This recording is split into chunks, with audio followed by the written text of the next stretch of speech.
Pensado's Place is brought to you by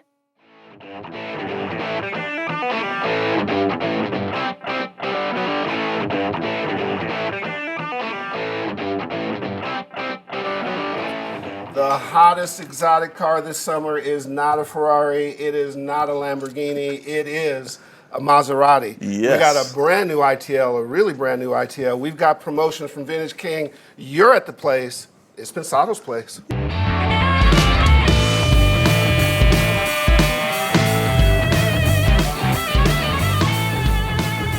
What's up, everybody? Glad to have you here. That was spectacular, Herbert. Thank you, David. Spectacular, too. How are you, sir? Man, I'm doing great. Yeah. It's just been a wonderful week. It has. It has. There's nothing like acceptance and compliments and confirmation and affirmation. Oh man, I thrive for that. I do. I'm throwing this out there. 30 compliments and you got a free mix. It's just worth more than money, Herb. Well, you might check with Dave's manager on that. You can pay your rent in compliments, can't you? Yeah, I tried last month. It didn't. There's something about anything creative and affirmation that just go together in just a wonderful way. Well, there's a lot going on at your room. I'm over there more and more each day, and a lot of really cool meetings. A lot of stuff. And we mix too. You are. I must say. Let me just say this very quickly. You are mixing your behind off, sir. Congratulations. Thank you, Herb. It shows up, and Thank you. It's good to see. We got a full show this week. Shall we get to it? Do it, guys. We do have a full show. It's really great to see you. Great that you could join us. We are happy to be here. The show is coming to you, of course, from the campus of the Art Institute of California, Los Angeles, and we are shooting in our beautiful HD studio, which HD, of course, stands for Harmonic Distortion. Harmonic Distortion. Heavy duty. My wolf-bestowed nickname, Hard Drive. There you go. Very good. One I like that kind of represents your philosophy, high distinction. Oh, there you go. You got 4 meanings, and which means I had more, but you limited my time today. We'll stop there. Okay. Okay, cool. Remember our social media clarion call. Like and subscribe, folks. It's very important and very effective. Dave and I thank you for that. Acknowledging our sponsor partners who keep all this going. Our Avid folks were out yesterday at your room, right? Yeah. Yeah. We had a blast. Yeah, they're good folks, right? Yeah, Nick and Collier and the guys. How'd it go with your installation and all that stuff? Man, we're rocking 11 real solid now. Cool. And we're going to talk about that on the upcoming show, right? Yeah. You know, just an aside. Sure. It's easy to criticize large corporations, especially when they're the leaders in the space. And as you get to know the individual people that work there, you see a passion and dedication that sometimes gets trashed and overlooked lost, right? Because all our exposure to these large companies is through their service department. Yeah, right. And so sometimes we forget that there's real people dedicated and sweating, and we saw a good example of that yesterday. Well put. And of course, shout out to all of our family of Vintage King. Yeah. Dave, you got a stump the Vintage King guy question? I do. You hear the term knee discussed in compression. What exactly is the knee in a compressor, and how can I hear it? And how can I use it to my advantage? Very good. Yeah, that's real good. We'll get that answer to you. Also, Vintage King is coming with yet another really cool promotion just for our audience. So starting today and running for 2 weeks, get $100 off of the BrainWorks BX Saturator. It's really simple. All you go to is www.vintageking.com/Pensado. Enter your promo code when you check out, which is Pensado. So again, you'll see it below. Go to vintageking.com/Pensado. When you check out, use the code Pensado. By the way, do you use that? I do. In fact, I've got video proof that I use it. I've used it in several into the layers. I tend to keep it on my keyboard aux, music aux, and I tend to use it on guitars. It's Dirk over there is somebody I drive nuts consistently. Cool. It's got a great MS function. Very, very, very musical and usable. It's not. It's more than a saturator. You know what? I should ask Tony about this. I'll make a note. Okay. So we'll talk about that when our esteemed guest comes on. One more thing. Sure. I'm using saturation plugins more like EQ now as opposed to saturation. I could care if I saturate. I didn't like tape when I had it, so. So I'm using saturation plugins for EQs, and that's one of the best. Oh, cool. A real quick announcement. If you are in the area on Saturday, August 17th, in Hollywood, Dave and I are doing an appearance at the SAE Tech Expo. Our panel, which is called Pensado's Place, is going to be from 4 to 6 p.m. It's a cool thing. It's free. Pop on through. And last year was clothing optional. Is this year? Yeah, no, we switched that. That didn't go over so well last year. Okay. So, We look a little svelte today, so We did. maybe we can pull it off. we're not going to. We're going to be there fully clothed and imparting some information. Sorry, Herb. That's okay. Come down, have some fun, and it'll be okay. Other than that, we have an esteemed returning champion guest in our audience. Young Will is here, right? Man, He's over there doing his thing. I feel like an SO. We got SEO, he's SO, The standing Beatles ovation. are back together. Yeah, I know. Hey, I like that. Yeah, absolutely. So for those of you who don't know, Will is obviously still involved in our show very heavily, but he has moved on to run a digital got all the media passwords. agency. Yeah, he does. He does. He's still absolutely producing our show, and we're going to do some bigger things with him. So we are proud of his growth. Yeah, and a genuine, heartfelt thanks for all the third extra leg hours, of hard third work, leg of our stool, buddy. dedication. No question. He practically taught us a lot about this space. And he ain't going nowhere. Trust me. So it's good to have him in the house. I want to thank everybody before we get to the ITL who responded about our request about theaters in New York. I got a bunch of good responses. You can continue to hit me on the Pensado's Place Facebook page or my own Facebook page. A theater in Manhattan or Brooklyn. Dave and I are going to come do something really special there. Probably a theater, 500 to 1,000 seats. Could be a student group knows about it, an audio unit. It could be teachers who know. Just hit me, let us know. We're going to do something fun for you. Other than that, we've got all the business out of the way. Business. Huh? Business. Business. I'll do the Ebonics. That was Southern. Oh, sorry. Not much of a difference. Introduce our ITL, sir. Oh, very cool. I'm excited for people to see this. Very proud of it. I was struggling with a concept and found a solution, so I'm going to share that solution with you. I think you can enjoy it. Recently, I had a problem with a vocal that was given to me, and it felt like the S's had been de-essed a tiny bit too much. And I can't play you that vocal because that record hasn't been released yet, and even if it had been released, I wouldn't let you know. But they call that NDA in my world, non-disclosure agreement. So what I'm going to do today is we're going to do the opposite of de-essing. I was sitting here trying to figure out how to solve this problem, and I was drawing in the S's with automation and increasing them rather than bringing them down. I was adding a little top end, and then I started thinking, man, if we can de-ess, we can re-ess.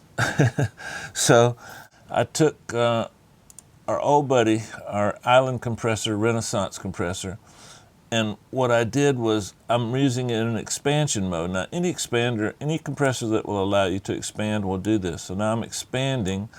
I've already adjusted my attack and release and threshold, and what I'm doing is, if you notice, I'm side-chaining my expander. So I'm side-chaining the expander. Now here's the track, this blue one. Here's the track that we're trying to increase the S's. Now the S's on this are already okay. I'm just using it for an example. This track below is a copy. Now on the track below, this guy right here, what I've done is I've filtered out everything except, looks like 8K and change. So you see this peak here.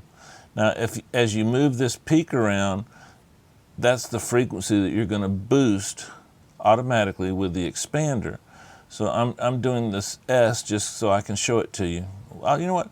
Let me do this first, and then I'll show you something a little farther down the food chain here.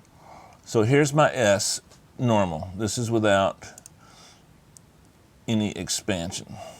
6 steps in the min, 6 steps in the min, 6 steps in the min, 6 steps in the min.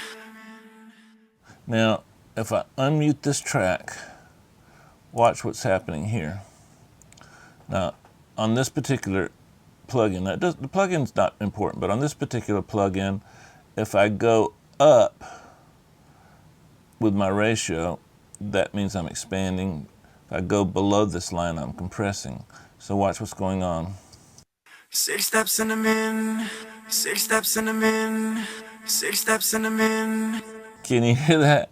That's the frequency that we've chosen here, automatically adding that frequency to our track. So, one more time. 6 steps in the min, And watch right here. I'm gonna mute it. 6 steps in the min, 6 steps in the min, 6 steps in the min, 6 steps in the min. Now check this out. I think you can hear this. I'm gonna slide this down and see if we can hear the change. If we can't, then we can't. But if we can, we can. 6 steps in the min, 6 steps in the min, 6 steps in the min, 6 steps in the min, 6 steps in the min. A little distortion, but I need the distortion so I can exaggerate the effect. Okay, I'm gonna rotate it. I'm gonna slide it now. 6 steps in the min, 6 steps in the min, 6 steps in the min, 6 steps in the min, 6 steps in the min, 6 steps in the min, 6 steps in the min, 6 steps in the min, 6 steps in the min, 6 steps in the min. Anyway, it's like Chinese water torture, but you get the idea. It can be used to accent certain frequencies. It can be used a number of different ways. Probably the thing to remember the most is this little sidechain allows us to do a lot of things that we might not normally be able to do otherwise. We could gate this track, the track that's the second duplicate track. Gate the track, let a hi-hat open and close that track by sidechaining a gate that's controlling this track. So if our hi-hat is our vocal will go with a hi-hat because the gate is opening when the hi-hat coming in the sidechain of the gate opens it. And then we could take this entire track, after that, filter out everything except 1 or 2 K, then we could sidechain the original track like we're doing with this compressor here and have the output of this track. You can see this track is coming out 15. Now every time the hi-hat hit, it would add a touch more mid-range to the original track. So in a dance song or some rhythmic songs, it would give it kind of the vocal, a little pulsing thing. So what I'm telling you is there's a lot of different things you can do with this technique. It's not just to fix and repair de-essers. When you can get access to the sidechain, you can do lots of things. You can delay the sidechain, you all do crazy stuff. All right, guys. He's sitting on not just the smash of the summer, potentially the smash of the year. He is a friend of the family. He needs no introduction. He is a great guy, a talented guy. We love welcoming to the desk our buddy, Tony Maserati. T. Tony, how are you, what's bud? up, man? Great to see you, Good man. to see you, my friend. Isn't it great? Yeah. You are sitting in the eye of the storm, blurred lines. I'm excited, yeah. Amazing. Tony and I rode in together. Yeah. We rode in together today, so it was a special treat for me, too. So when you sit in the middle of this cyclone, because this record's legs are incredible, Yeah. here's a question for you. So you take Blurred Lines and a current record, you've had current records before. Yeah. Has technology made the global impact of a record this size? Do you feel it quicker? Does it feel the same? Is it more impactful? Wow. Hey, welcome to Pensado's place. Yeah, man. you guys. We go hard right from the top. Throwing it fastballs. It must be going faster because, to be honest with you, my enthusiasm is still sort of dragging. Yeah. Like I'm enthusiastic, but usually there's a normal cycle. You hear it a little bit on the radio, you hear it a little bit, you see it a little bit on TV, things like that. But it's just been pervasive. Yeah, non-stop. As soon as it came out of Europe, it did well in Europe right away. Yeah. And it came out of Europe and boom. Right. And you know, at first, you know, I'm calling Robin saying, I'm so excited for you. You deserve this. All those kinds of things. And then it's just the crowd, the wave just hits. Yeah, it's still coming. It's still crashing on the shore, right? It's a wonderful thing for such a great guy. Yeah. First of all. Great guy. And for a hardworking guy. Yeah. And my whole team, myself as well, we've been working with him for a few years. Yeah. And it's just been terrific. Yeah. So for that adulation to come for him is such a great thing. And then for me, of course, the work is terrific. Amazing. It's got to be amazing. Yeah. Just the piece that Jimmy Fallon and the Roots did Oh my God. on kids' toys when they did it with yeah. Robin was fabulous. Blurred Lines is at around 4 million and change. Thrift Store's still a little bit ahead, but it's going to catch it by fall. It'll catch it by fall as the biggest selling record of the year. When you start a mix like that, like I was listening to it recently again for the millionth time, and I was trying to pretend in my mind how would I start that mix. When you start a mix like that, does your philosophy ever box you in? Like if you, like for example, you say I'm gonna mix this bright, I'm gonna mix this dark. What was your philosophy in starting that mix? And how did that play out through the process? Well, let me just say that mix was a sort of not right on the numbers, but it was a layup. I didn't have to stretch too far. Pharrell and his engineer really, gave me a great pass. So with something like that, and with a producer like Pharrell and an artist like Robin, I pay a lot of attention to what I'm handed, both in the rough mixes that they've been listening to, and also in the files, the way it's laid out, and their intention. And their intention was evident. So I made sure to pay attention to that. And generally, like I do with all my mixes, I tend to make notes. So I'll listen to it over and over, and I'll listen to it with my second, and he'll give me some of his ideas. But generally, we're writing notes about observations and the intentions involved. And clearly, it's a fun song. It's it's got Robin doing all of that great falsetto and coming out of it into natural, back into falsetto, really well. That stuff is, of course, paramount. But I think, making sure that it keeps doing this through the whole song is really what it's about. So I'm not paying attention to what I think he should be doing or what we did on the last 17 songs that we mixed for him. I'm thinking more about, I'm trying to get into what their impetus was, what Pharrell and Robin put in there. When you're trying to get, I think you said this or something. When you're trying to get into that on a 4-on-the-floor beat is so hard. Yeah. The way either you were given and the way you manipulated some of the percussive elements, like the cowbell and some of the little things, made a 4-on-the-floor groove really, really special, and almost to the point where the cowbell becomes another sub hook. Yeah. How did you do that? Well, I think one of the ways is to remove the focus and allow the kick to be, in some ways, just part of the tom kind of groove and less about the lowest of the frequencies. You want it to carry on the dance floor. You want to carry in a club.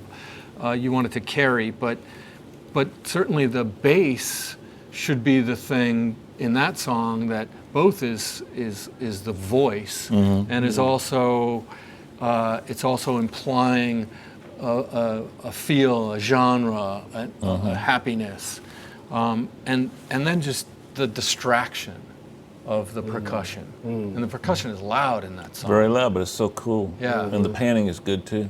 And just distracting from the kick, but you feel the kick like a heartbeat. Yeah. Well, you place the kick in such a neat spot sonically. You've done this twice. You did it on the Pink song too, where everything in our DNA and our past is to make the kick the focal point, but on both songs the bass is the focal point and occupies that lower octave space. And the way you did that is magnificent. Was there any techniques that you can share with us about how you did that? Well, I think I have to admit that I've revised my methodology when it comes to kick drums these days. Really? I think I used to, some years ago, it was all about the kick. It was all about that voice as a kick. And I think now it's where it sits sonically and frequency content wise, how low, and then also how that low frequency actually hits the listener. Like, does this top end hit you strong, or does the bottom end kind of come in later and envelop you? Those kinds of issues. And I think the Pink song, I'm a bit lower with a kick sound. And it's that CLA 800 frequency. You added more of that to your kick. Not added, but you didn't take out as much as you normally would. That's right. Yeah, and I think that because in my mind, Pink needs a little bit more of a rockier kind of vibe. but still with a nice roundness in the bottom. All the vocals technically are probably a hair lower than they should be technically. Having said that, they're perfect. Any louder, it would have I would have taken my attention away from the groove. Any softer, I couldn't hear them. It was. Explain why you did that, because that's a real cool technique when you want the music to have more power. Well, I think in general, we mix our vocals too loud compared to what we were used to when we grew up and listened to. Absolutely. Our vocals, every time well, not every time, but quite often, I'll be listening to a mix that I'm in the middle of and say, God, that vocal is so loud. It's engaging though, and depending on the genre. It's a pop technique. And it's a pop thing, yeah. And I think in this case, it's a testament to Robin's ability to carry the song. He can carry the song from the back of the room. Well, you never lose him. You never lose him. He's always there. Yeah, and I think that's an important facet to this. I couldn't mix anybody that low. Right. But his ability, his Let me character. emphasize, it's not wrong. It's right. I'm not implying that it's wrong. And so that's a big part of it, but also it's very much like making sure that vibe, the fun party vibe I is was just included going to in say, there. I was just going to say, I didn't mean to cut you off, that the commitment to the fun element has been really refreshing as a listener to the radio. Same thing happened with Mick and Daft Punk. Yeah. Like you just said, oh, I can just go enjoy. Yeah. I can get away, which art should do sometimes, should just allow you to escape. So, you know, as artisans who, between Robin and Pharrell and yourself, I think everybody's responding to that. It's like, oh my God, I can get away with this record, and I can listen to it over and over, and I don't tire of it because it makes me feel good. And that's defined, that's specific, that's not luck, correct? Absolutely, and not to mention the fact everybody involved is having fun too. No doubt about it. It's being supported by. It's one of those wonderful occurrences when you make music that everything is just working that way. We're just hanging on and following, Just getting out of the way, and just trying to don't mess ruin it up. that. Right. Speaking of the fun element, you got the fun element panned hard right. There's no fun element in the left speaker. The fun element is all. You know what I'm talking about, Tony? There is. pan the damn Pharrell's thing over hard. there. Occasionally, he's making mouth noises. He's and breathing clapping, over and the there. claps over here. Yep, And that's Pharrell. that's genius, man. Yeah. I don't know if I had the courage to do that. It's like when something does happen on the left, it's an event. Like when the claps go stereo, it's an event. When there's some ad-libbing and fun and carrying around, and then over on the right, you got Pharrell and Robin just acting crazy, acting crazy. And if it were stereo, it wouldn't have worked because it would be intentional and too pretty, but 80% of it's just all in the right speaker. Was that on purpose? You know, it is totally on purpose. Okay. And it's very specific for that reason because quite often when I'm mixing, I'm not sure if you do this, I'm thinking about and visualizing the room that this is happening in. Now, of course, it's completely imaginary. It's in my head. I wasn't there when Robin and Pharrell recorded it. And they probably didn't record, all of this together. But in my head, I close my eyes. I want to see them doing their party thing over here. Nice. And I know that the listener is Great also image. going to know that that's where that comes Absolutely. from. So again, I've got cowbells and other various percussion. So to me, that's a person. That cowbell is a person, right? Yeah. So I've got, those are people. All of those are people to me. And in this particular party I we're understand. in. And that's kind of what I was trying to set up. It's just beautifully done, masterfully done. No I mean, doubt. my favorite mixes create images in my mind. I don't care if they're the correct image or even the image the mixer wanted me to have. I just want a damn image. And man, the image on that is just so spectacular. The stereo bus, what did you do on that? Can you tell me? Do you remember? Probably at the moment, I've been switching back and forth, but I've got a Chandler curve bender EQ, and I've got the Shadow Hills mastering compressor. And The real one or the plug-in? the real one. Oh my goodness. And I've got Pendulum PL2 limiter as well. I haven't used that. Michael Brower told me about it. So, you know, when Michael says, try this, I just call up right away and say, send me that. I need two, probably. That's right. You and I both use a modified Brower technique. We Yeah. Browerize all our stuff. Hell yeah. Yeah, shout out to Michael. He's one of our favorites. Yeah. So on the vocals on that, we're still on Blurred Lines. What effects did you put? Early on, it feels like Robin's pretty damn dry, and then when some of the more stacked stuff comes in, you add a couple of effects. Is that what'd you do with that? You know, Robin stuff comes in varieties of ways. Sometimes he actually prints reverbs and effects that he likes. What a cool thing. Which I'll either use as an idea and create one similar but with my own equalization or whatever on it. In this case, I think that I created my own, but used his leveling, you know, as my guide. One of the ways, and we spoke about this briefly earlier, one of the ways that we trick the ear and convince it they need to listen is by changing the space slightly.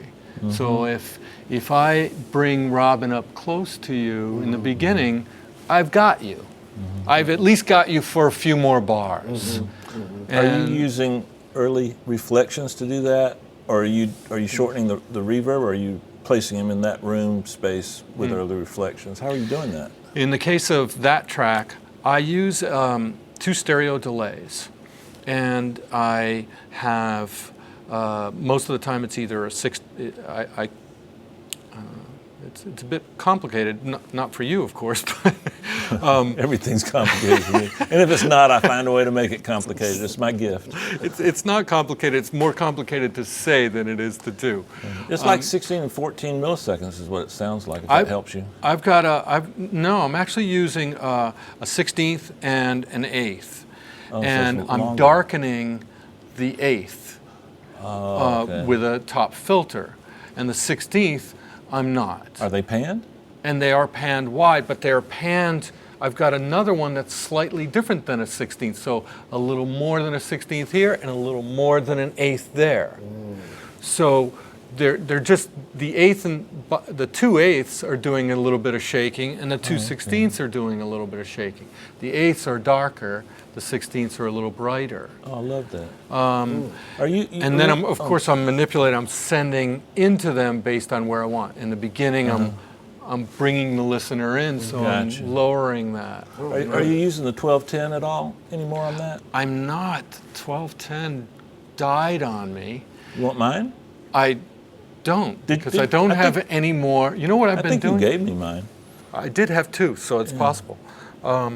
But I've been begging them to make me another plug-in, because the actual plug-in they had for a few years was great. quite nice. Yeah.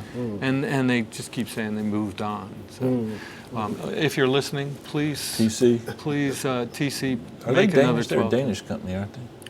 I think you're right. We better get it done quick because they're hitting winter soon over there. Yeah. Well, now's the time. They can code in the winter, right? Yeah, they can code Let it. me ask you a question on the sort of loop. There's an evolution of a hit Yeah. that a lot of our audience won't understand until they have a hit. From my perspective as a manager, that loop is about a year. So you have this phenomena single, Yeah. and there's all the blowback that happens from that. That usually leads to the second single setup, which the company's really going for, which the world is ready for, so it extends it. Yeah. And then you go into touring, so you got live audiences. I think Justin and Jay-Z are in that currently, in their phase of the loop. And invariably with records that size, then there's going to be all the award shows. And then that's a bunch of television exposure, generally awards and so on and so forth. Now morph that loop down into because people think it's just all gravy for you. Actually, it's pressure, isn't it? There's things that you have to explain what happens in that when you're in that loop from your perspective. Well, it's certainly going to be different for me than it is for Robin. Yeah. Robin is got a whole different set of curves and parameters Yeah. involved in his loop. For me, it's a lot of phone calls, a lot of prospects, but there's also a lot of performance involved. Performance in what sense? Well, I know how to mix a Robin Thicke record. I can do that every day of the week. I am close to him. I understand what he likes. We worked on our relationship for several years. You know, so when he gives me a comment on the phone briefly, I understand exactly where I need to shift my attention. I'm working on relationships. So when I get a call saying, "Hey, great job on that Robin record. We'd love to try you on this new artist. You know, do you have some time for us, et cetera, et cetera?" Of course, I'd love to. This artist sounds great. But that's a new relationship. That's right. And that relationship has to be developed. I have to understand their language. I have to understand their concepts. I have to understand what they like and don't like about what I do and what they're looking for in general and what their market is. So, you know, I try to make the decisions. Of course, we've got a big wave now with Robin's record, and it's very exciting. But I'm trying to make decisions and pay attention to what choices I'm making, both in what choices I make on the dials and what choices I make to choose which records to work on. And a lot of people understand that's under the gun. These are people yeah. who want you now. The time is, the label pressure is high, the commitment's high. Your team has to also deliver. It's not just you. And so the pressure of a hit. I used to tell managers all the time, you're going to be fine, and your money will be fine until you have a hit. And then when you have a hit, then all of a sudden your act's got to be in China, and you got to come up with that plane ticket, and you got to do whatever you need to do. And then the pressure's on to deliver. That's right. not the good time. That's when you got to deliver. So I'm sure it's the corollary's there, correct? You know, the thing that I'm very lucky and blessed to have been through this before. Yeah. And I prepared myself, prepared my manager, my team, so that we are ready and we can make good decisions. And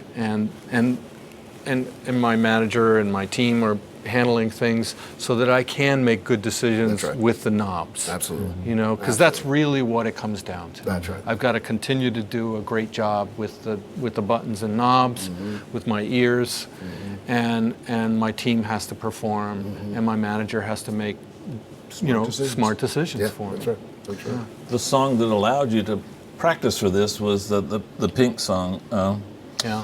Just give me a reason. I love that mix. And one of the reasons I love that mix so much is I couldn't do that mix.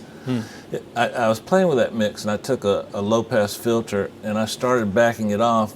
I didn't hear anything change, Antonio, until around 7 or 8K. There ain't nothing up there any higher than that. Was that, obviously that was intentional, so that's not going to be the question. Explain why you did that, and explain to me what does dark mean? Why no high end? And that was a beautiful record. I love Thanks. God, Thanks. what you did and what Pink did, special. Yeah. Number one. First of all, I love her voice. Me too. She's got that kind of voice that I could just solo it and I'm good. Do I really need a kick drum? Yeah, maybe not. Really, I kind of like just listening to her, you know. But I think regarding this question about the overall frequency content, certainly it's tied to genre. It's tied to when I got that song, I checked to make sure it was 24-bit. So it was dark already. Yeah, there's intention, built into the DNA,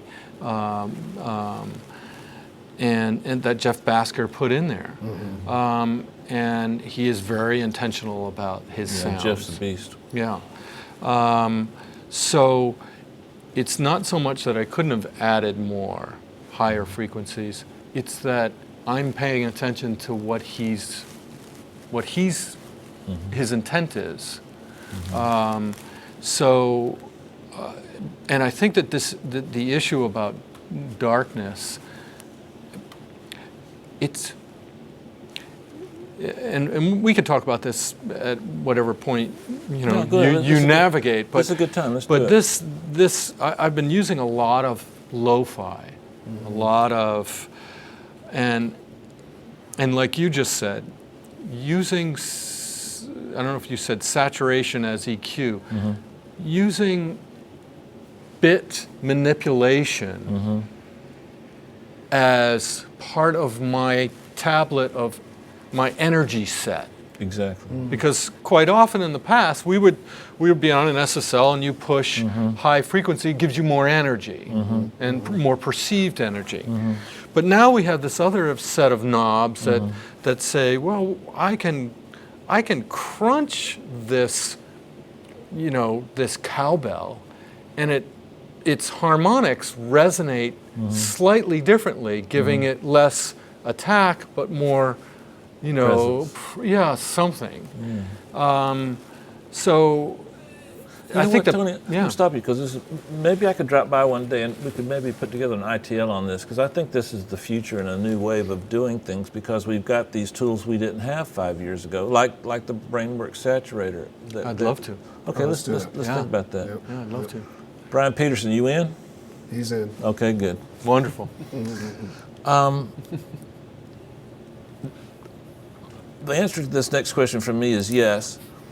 Do you think doing that actually sold more records? I think it did. And I think it did because, again, I'm paying attention to Jeff's intention and his intention and Pink's intention, Nate's intention is to make sure that we are not over. It's a dramatic song, If I had gone big drama, typical big drama with reverbs and fanciness, it would not have had the impact to the listener. And Jeff knew that, Nate knew that, and Pink knew that. And I just figured it out while I was listening to the music and just enhanced that idea. Yeah, it's partly the magic in her vocal. I find that she has a way to create drama and to suck you in emotionally and to sort of, like really great R&B singers, which is part of her root, and they can sort of demonstrate that pain, and the music just has to support and kind of get out of the way of that ability. Like Mary J can do that, and Aretha could do that. And the greats all do it. Pink can do that, and it's just amazing. And she does it in a way that has a R&B root, but it's still pop and sometimes rock. She's amazing. You have to go through a little pain to sing like that. You can't be happy She's and a do unique that. talent. When we were, if this is not germane, but when we were working on, I can't remember second or third album, but with Linda Perry, Damon Elliott would just run the track, and she over and over and over, and she just freestyle over and over and over, better than any rapper I've ever seen. A lot of these songs come out of her freestyling, and they come out lyrics, melody, everything. I've never seen anybody do that quite like that. Wow. That's the gift that we're lucky enough to be around. Be around is You know what I mean? I don't have it. Yeah. So Antonio, what the hell? When somebody says "make it warm," what does warm mean? It's a word that's lost its meaning to us on this side of the word warm. When somebody says warm, I think, okay, I don't know. It's not dull. It's not just hook up a bunch of analog crap. What does warm mean anymore? Have we lost the meaning of that word to where it? I think that you and I probably interpret that quite well because we have navigated a couple generations of audio. Well, warm was easier in '89 than it is now. Just grab a low pass filter and yank it up around 6K and print. That was warm. And now, of course, it means what kind of compression are we using? Down to what is my attack setting? Because we are, in our ear, either trying to mimic tape or we're trying to mimic an old microphone.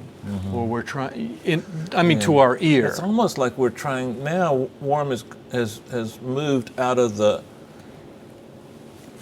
application phase to the emotion phase. It seems like what people think is Warm is an emotion now rather than an EQ thing, which is I love that concept. Yeah, I agree. Tony, there was a time when our clients were bringing us limited squish stuff so distorted that we just were confused and wouldn't know where to start, but it's gotten better. I love loud. Anything loud is always better than anything not loud, so let's get that out of the way to begin with. And but now we've got the tools to do loud. Really, it's improving, don't you think? Don't you think the loudness wars are like passé now? I think that I don't mind. I don't love loudness like you love loudness. You're a guitar player, Tony. You're a guitar player. But he's refined. Yes, I am refined. We got fired out of every club we played. I hold my guitar here. Oh God! But I think that when Berkeley. That's right. When It was down around. He's a Brahmin. It was down around his crotch. I'm sorry. Seriously, I apologize, Tony. That's funny. I think that it depends on who's wielding the loudness. I think that in respect to the Pink mix, when Jeff is fiddling with loudness, he's smart enough to pay attention to what he lets through. Attack-wise. He's smart enough to pay attention to what he's grabbing frequency-wise and how he makes up for things emotionally and that sort of thing, dynamically, I should say. What of course I don't want is just a flat line, and that's just there's nothing I can do with a flat line. So certainly when it's done thoughtfully, like a great mastering engineer will do it. Awesome. They just draw you in and hold you there.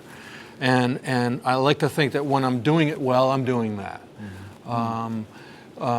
So yeah, I think that it has evolved, and it's no longer just about how loud can you get it.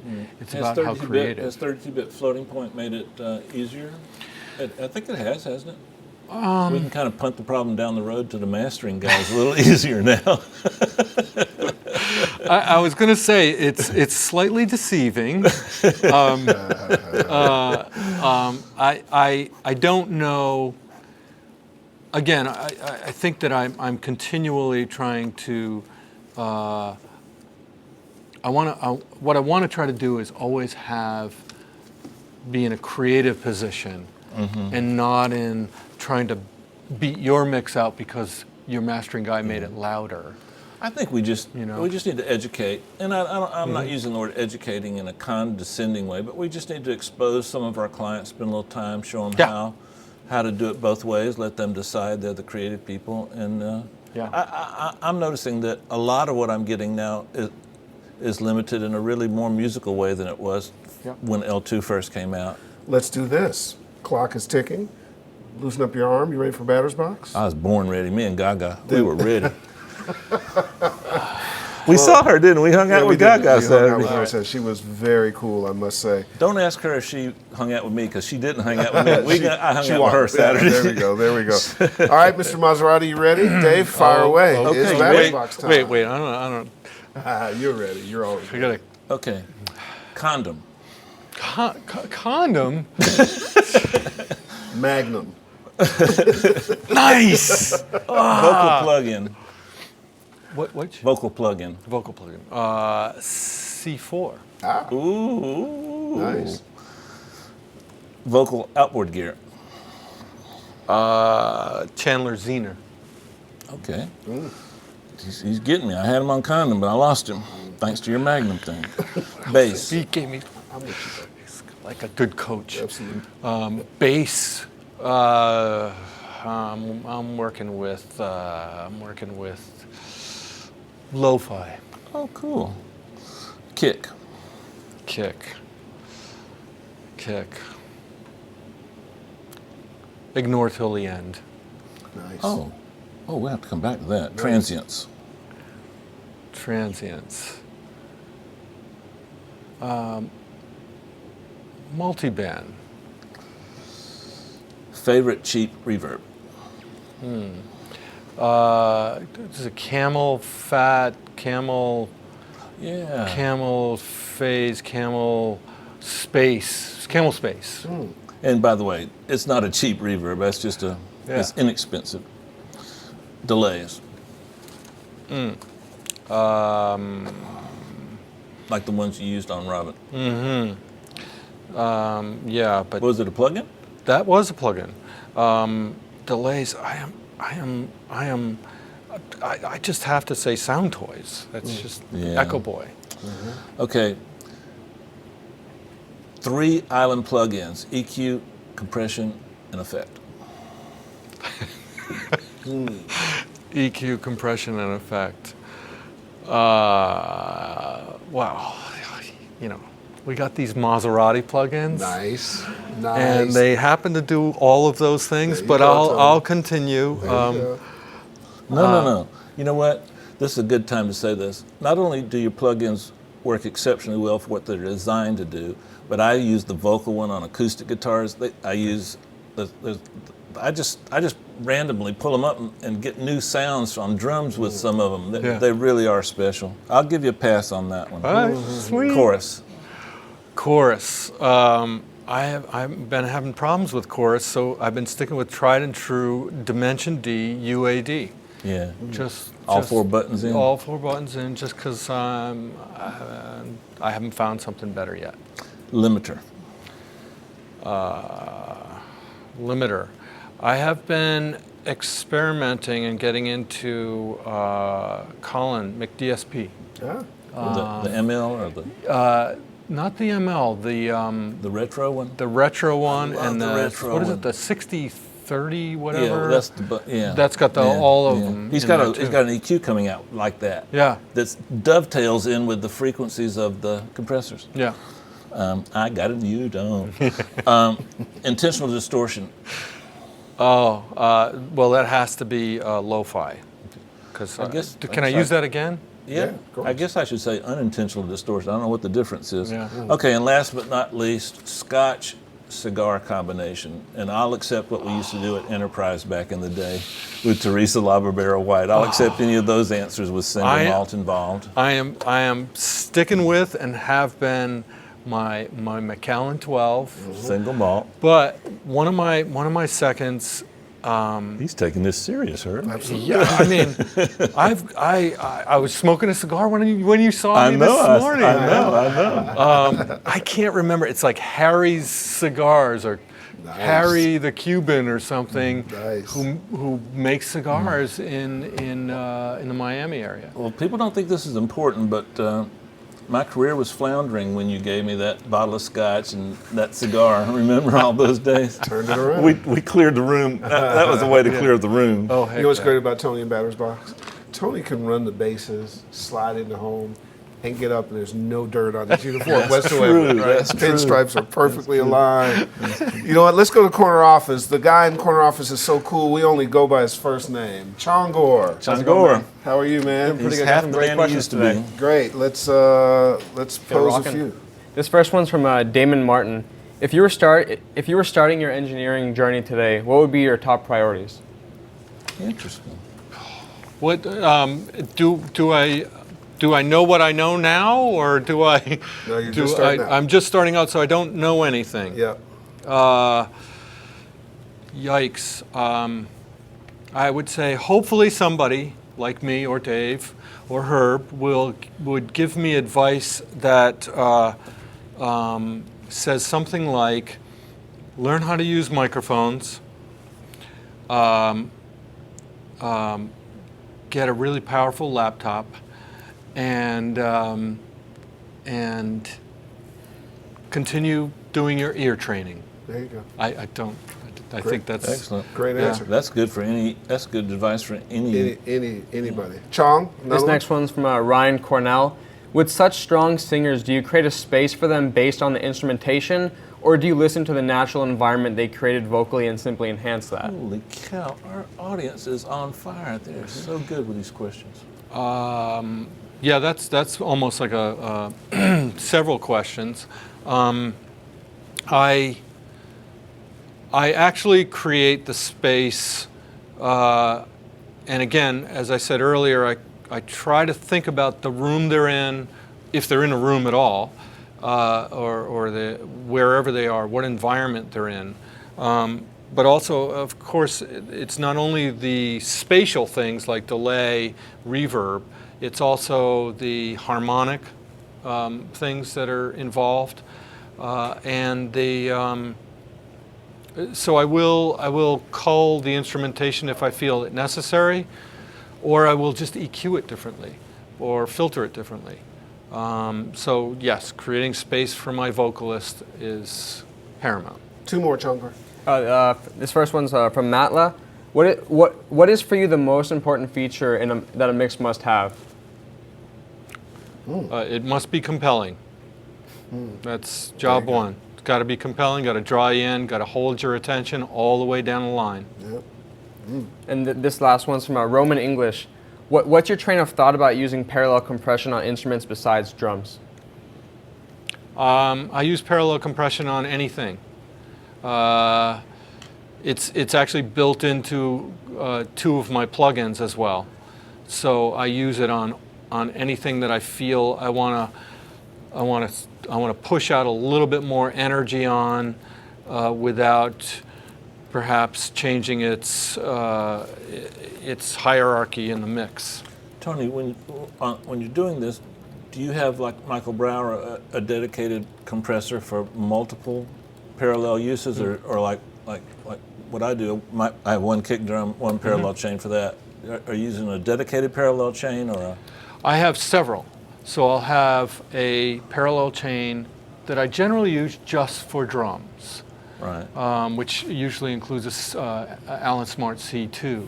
Okay. So, which if at home you can use just a regular SSL stereo right. bus compressor. It's That's pretty correct. close. It's close enough.